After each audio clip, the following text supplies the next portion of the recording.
Welcome. This is the Lifetime Cashflow through Real Estate Investing podcast. This is where you'll learn strategies to help you achieve lifetime financial freedom through real estate investment.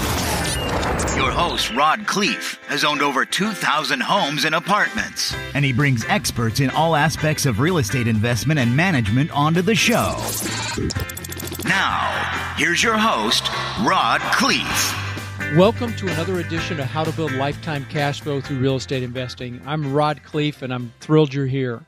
You're going to get a lot of value from the guy we're interviewing today. His name is Ted Mortarotti, and I actually met Ted at a family office workshop or symposium in Miami, probably been about a year ago, and then we saw each other again just a month and a half ago at a thought leadership event in, I think it was San Jose. Ted has been very active in the multifamily business his whole career. He's a syndicator. He's been involved in, I think, close to 2,000 multifamily units and has several hundred right now. And I, when I saw him again the second time, I said, this is serendipity. I need to have you on the show. So, Ted, thanks for joining us today, buddy. Thank you, Rod. It's a pleasure to be on your show. Thank you. Let's go back and talk a little bit about how you got started in the business. And, my listeners are aspiring, seasoned multifamily investors. So, I know that you can add a ton of value, but let's talk about how you got started in the business. Okay. Well, to digress, I'll make it quick, but I'll go through the early parts quickly. But I was the only real job I've ever had was I was managing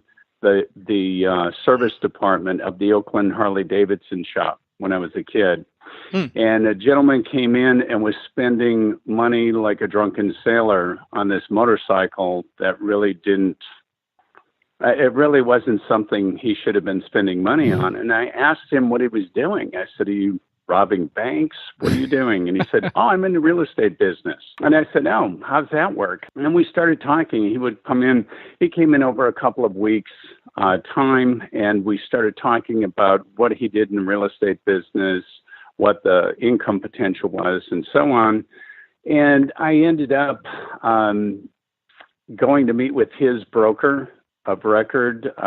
They put me through real estate school. I got my license. I got a real haircut. I didn't look anything like I look now back when I was in my Harley days. And the Hells Angels who used to come in there called me the hippie. My hair was down to my belt. It was in a ponytail and shoved down my coveralls. So I had very humble beginnings. I didn't know that. It was, that's funny to hear because I know what you look like now. That's really funny to hear that. Wow. Yeah. It's part of my colorful past. But, anybody can start from anywhere in this business. And, I know, we're all pummeled with no money down and, start from scratch and, all this bootstrapping stuff. Mm-hmm. And you truly can. It's just a matter, I think, for me and for a lot of people, I want to be 5 years down the road today. And right. I'm not. So I had to grow. I had to take certain steps. I got my real estate license. I wasn't real keen on what these folks were doing. They were doing recreational land sales to people who really couldn't even afford a house. And they were saddling them with mortgage payments on a piece of dirt up in Northern California in a little lakes project. And I really couldn't, in my heart, I couldn't get there. And I told them after a very short period of time and no sales, I said, guys, I don't see myself here long term. And, I've got to leave. And so I talked to a group of friends of mine. I said, who do you know that can help me get started in real estate and as an agent? And so somebody pointed me in the right direction, wound me up and pushed me out the door. And I went and met with these guys and they said, "Oh, yeah, come in and you can get started in real estate and you don't need to know anything or anybody."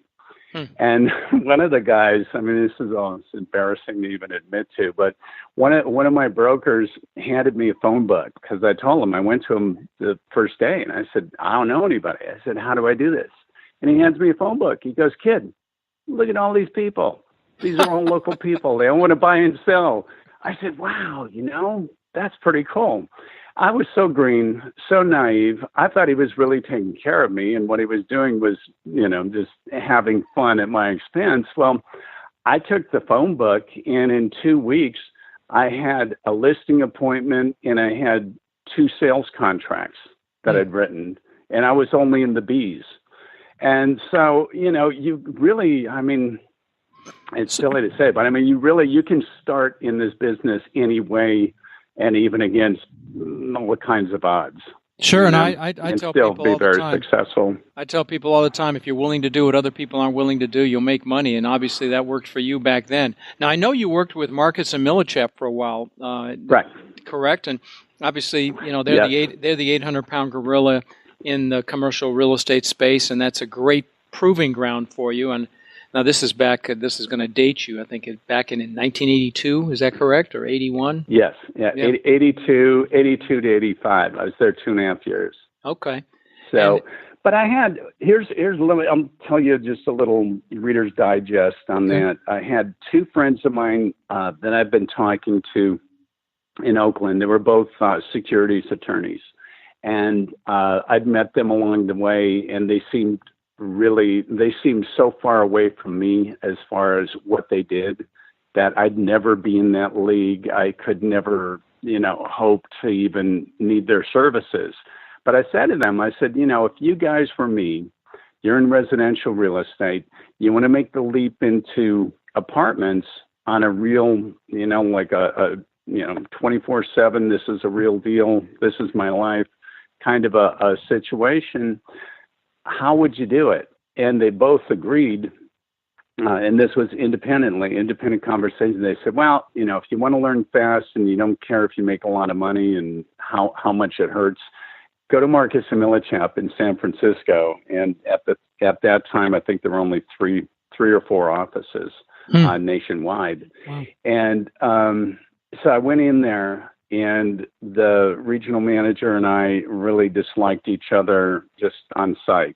And so it was a battle. It took me a long time to get in there, and I finally came in there. I got a second appointment out of him, and the only way I got into the office was I brought in my tax return, excuse me, and I threw it on his desk. And he said, what's this? And I said, this is my diploma. And he said, diploma? It's a tax return. I said, look at page 2 on the bottom. And I said, if I can make that much money selling houses, little boxes in the East Bay that are selling for $32,000 to $50,000 a piece, which they actually were back then, I said, what could I make selling $5 to $10 million apartment buildings? And, he gave it this pensive, made a big deal out of it anyway, put me in on 6 months probation.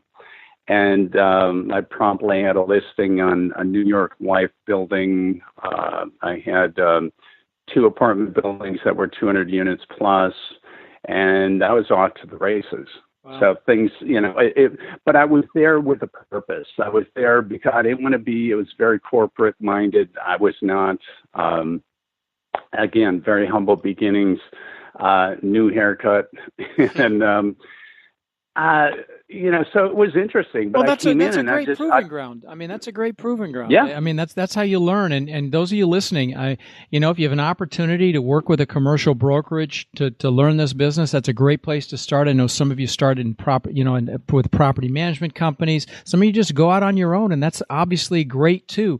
But, that's a great framework. I know you're still a licensed broker. You were with Keller Williams for a while in Beverly Hills, and you're a licensed broker on your own now, formed your own company, and you do syndications. And I know you're always out there beating the bushes looking for good deals. And let's add some value to my listeners. So let's say I'm an aspiring real estate investor, and I want to get into the business, and I want to get into multifamily. What suggestions would you make to somebody like that in that space? What would you suggest they do? Well, my suggestion is everything that I didn't want to do in the beginning, which was after Marcus, I started my own syndication company. And I found that it's really a team sport.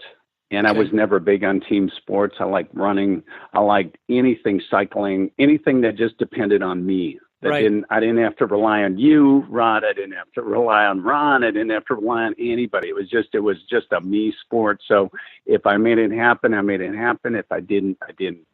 So I had to really suck it up and give some thought to okay, who do I want to play with in this space? Who do I trust? Right. And that was it. And so it was this thing where I had to go way outside my comfort zone and start playing with others, and on a daily basis and a long-term basis. And that's what I found right now. Our focus is in the Southeast. We're currently closing escrow. I mean, as we speak, we're supposed to close day after tomorrow on an 82-unit apartment project. Thank you. And I wish you'd relay that to the lender. The lender's changed the loan 3 times in the last 2 weeks. So, and again, this is part of that is, we've got a lender and then there's another lender contact. So we have a mortgage broker and then we have the lender and then we have Freddie Mac. And so I have to rely on each of those players to do their thing on my behalf and trust that they can get the job done. And I had a really hard time. That was one of my biggest obstacles is I would go to mentors of mine and I would say, you guys, I can only seem to grow my business to this point, and I keep hitting my head on the ceiling and I can't get any further. Right. What's my problem? And they said, you're not big enough. And I said, well, I don't want to build this big thing where I have, it cost me $25,000 in payroll and office space and everything else. But these days, I got a cell phone, I got a laptop, I got a tablet. And that's it. And I'm, we do deals at Starbucks, at Pete's Coffees, at, wherever I am, there's always another office. And that's kind of the modern deal. I've got a home office that I work out of.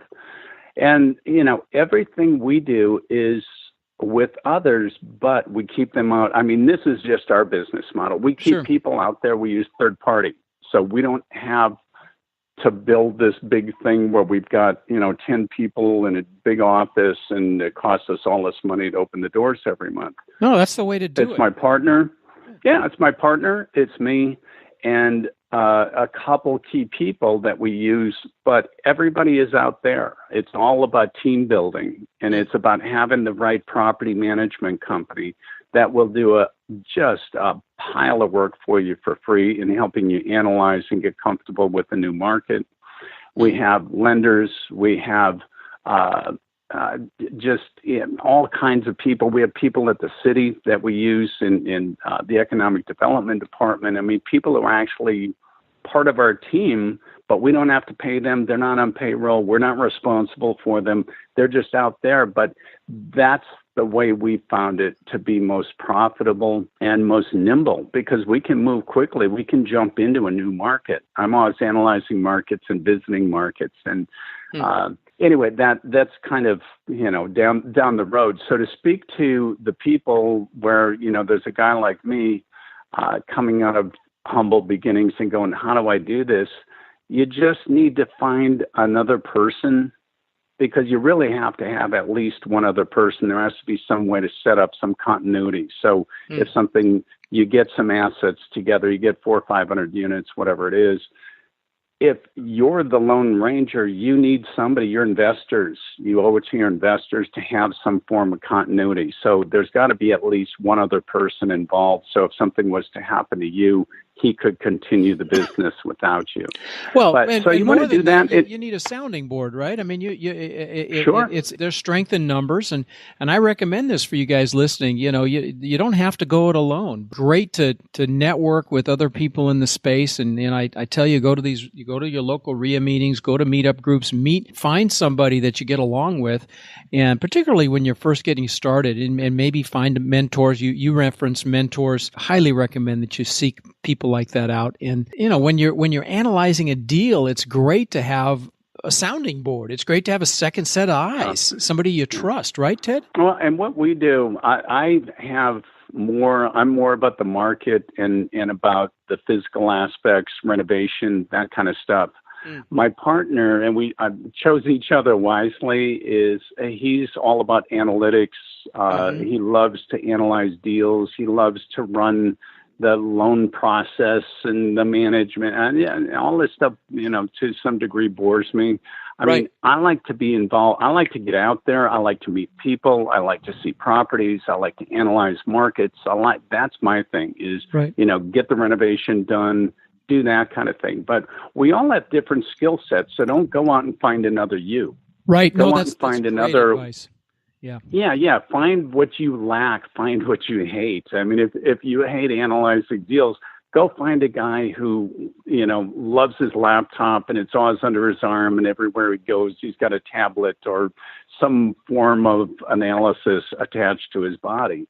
Find what you need and then, bring him in. And you don't have to just have one person. I mean, early on, I had 5, 6 different partners depending on the kind of project.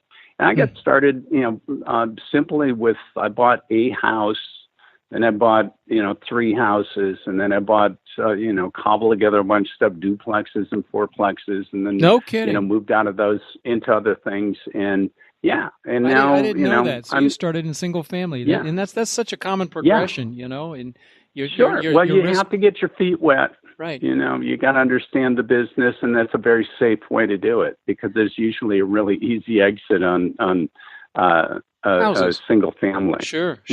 Yeah. Now that's I didn't know that. I should have asked you that. So guys, don't be afraid to start with the smaller deals, the duplexes and whatnot. I mean, you got to build your risk muscle, and really it is a muscle, and you have to build it. And some guys will go for the 100-unit deal right out of the gate, but a lot of people start smaller, and that's awesome. And I want to rehash something you just said because the same thing applies to me. I've got an analytical person on my team. I'm not an analytical person.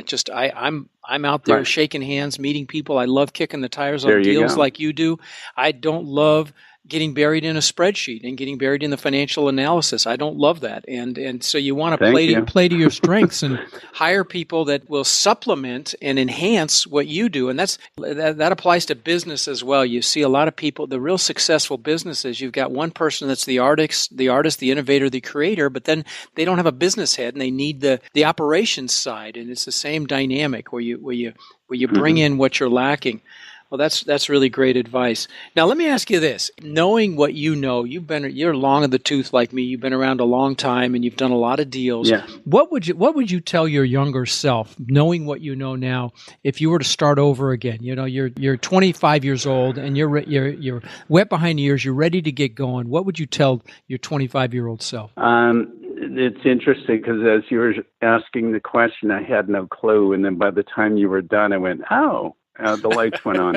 But what I would do is the thing is, we all we evolved to a place in business that we should have done a whole lot earlier. Life would have been easier. But I would find somebody who's doing, it's kind of like finding a mentor. Find somebody who is doing what you want to do. Find somebody, it's like finding a mentor. Find somebody who's doing what you want to do in a way that you want to do it, whether it's in-state properties, out-of-state properties, office, retail, apartments, groups of single family, whatever it is, just find somebody and then link up with them, even if it means working for them.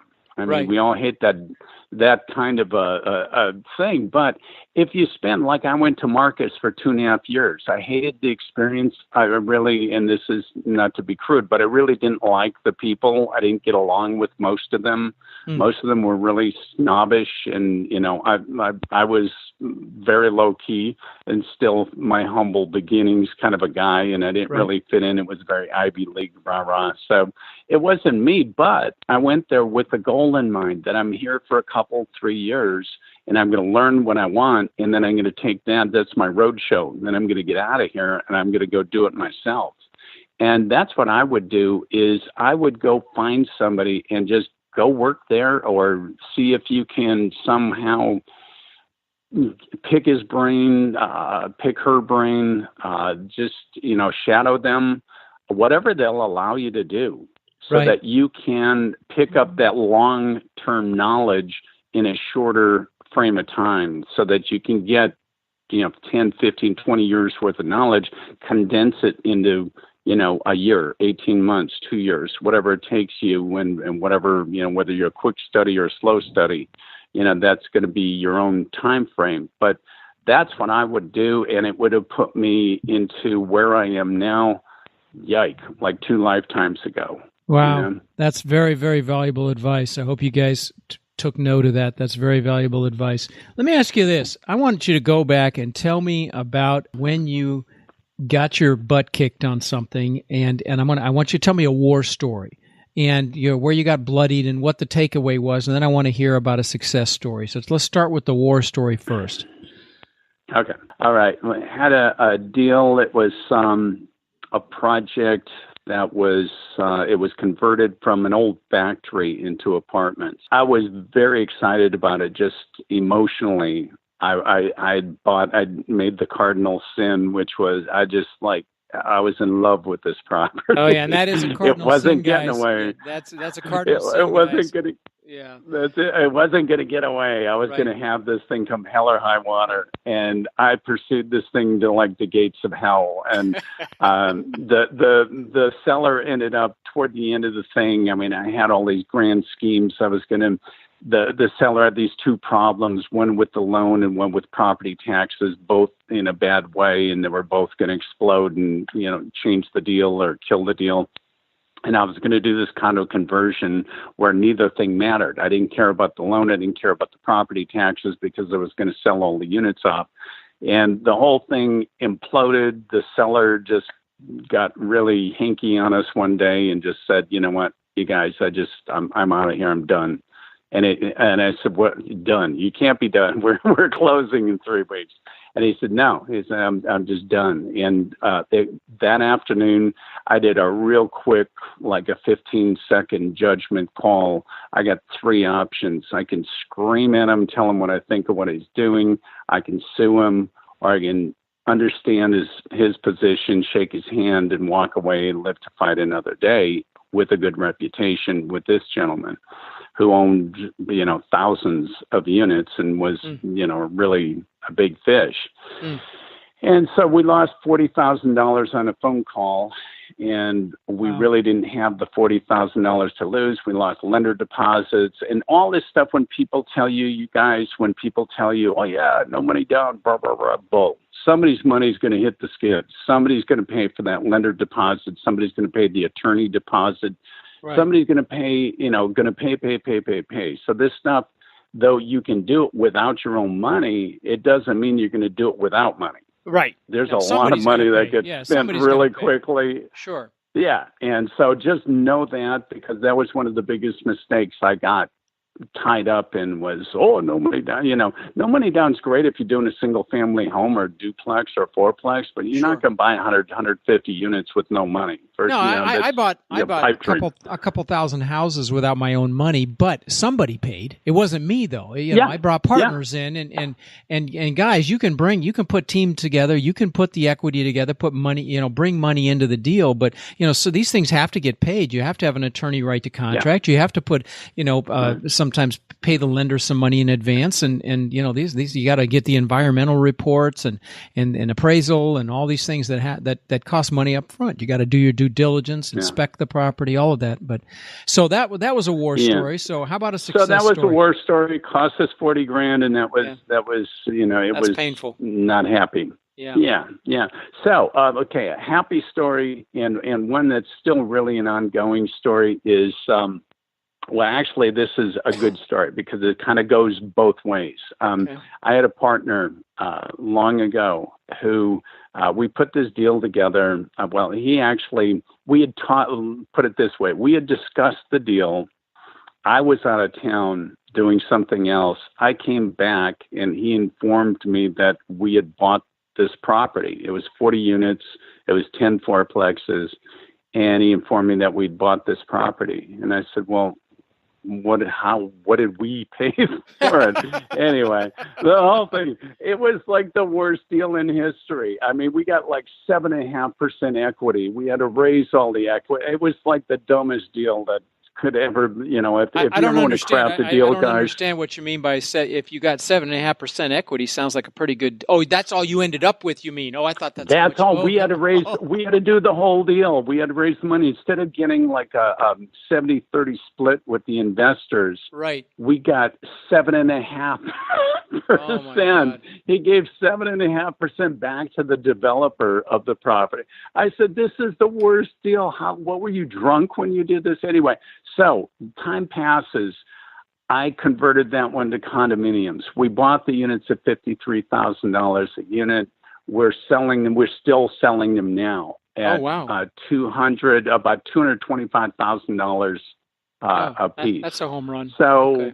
Yeah, so now people that put in like $20,000-$30,000 are taking out just shy of 100. Wow, 100,000. Sweet. So that's a good one. Yeah. So and it started out bad. It started out crazy. So the thing is, guys, is time in real estate can definitely fix some deals where they start out really crappy and they end up really being a home run. Oh, that's particularly a great for story. investors. That's a great story. I know you're a really positive, motivated guy. I can just if you meet this guy, if you meet Ted, you'll know what I'm talking about, guys. But very motivated, very positive. And I don't know if you know, I do these 5 to 10 minute weekly episodes about the psychology of success, and I talk about everything from motivation to goal setting to dealing with fear and confidence and all those things. And so I do these little 5-minute clips. But I always like to ask the question where you get your drive, and especially want to ask someone like you, what makes you jump out of bed in the morning to go conquer the day? My bills? No, that's we all start there. It's all like, it's all just gator driven. I remember when I first got into the business and I had this broker, and this guy was hilarious, and he would go, he loved to bury the young guys in payments. Hey, get a big car. Nah, you need a good car. It's at the time $400 or $500 a month, which was like a mortgage payment. It's okay, kid. One more deal a month. It was like, but bills will do it originally in the beginning. Bills will definitely motivate you. But the thing is, I have a whole spiritual side of my life that I stay real focused on that, on God, on my abilities. I feel I've been given gifts, talents, skills, and for me, it's a matter of using those and using them for the right reason and using them to help other people. But it's like right now. Yesterday, we had this big meltdown with this loan with the lender. We're supposed to be closing day after tomorrow. Well, that's kind of going south, and we hit this wall, and I just went, and my partner has a tendency to get down a lot more than I, and I had to go for a hike. So sure. I took my dog, went out in the mountains. I went for a hike, and that's my kind of thing. Is I need to just noodle through things. I think I read a ton, and I may not, what's funny, and I'll admit this now, is I've got books. My kids come into my office and they go, "My God Almighty, Dad, could you get any more books?" Right. And and all my stuff for the most part is nonfiction, so it's all about getting to your yes, or doing this or doing that, or profiles on different people, biographies, autobiographies. I like to find, other people who have had it tough or rough or have done really incredibly amazing things. And I just read that. Even if I read like 5 or 10 pages, I may not pick that book up for another month, but I'll read those 5 or 10 pages and I'll go, there it is. And in one of those pages, there'll be a nugget that will just be like, okay, that's it. Good. Got it. And that's that awesome. will be enough to just kind of revitalize me, say a prayer, pick up the phone and just take action. Because that, for me, if I go deer in the headlights, I won't do, I remember sometimes in that problem deal that I told you about where I would find myself staring at a spot on the wall and 30 minutes later still staring at that spot on the wall, just trying to think things through. And I go, get out of here. So I have to get up and do something, even if it's just taking a walk, going to my coffee shop, taking a drive over to Whole Foods, whatever it is, it's like, I got to go. I got to do something. It may not be deal related, but it will get me out of myself. No, it right. Your subconscious thinking. will be working on it. No, that's very smart. Yeah. You've got to do that. By the way, guys, if you want to reach out to Ted, he's allowed me to give out his email address. It's TM for Ted Mortarotti at thehowgroup.com, just like it sounds, thehowgroup.com. And feel free to reach out to him. He's a syndicator and loves to add value to people. And now let me ask you this. How have you been dealing? I mean, tell me, I know you've had some problems with this deal you're talking about right now. How's the interest rate, the recent interest rate hike affected? Is that what's causing you problems right now? No, actually, we locked at 4.3. Oh, that's awesome. We're locked in at 4.3, percent fixed.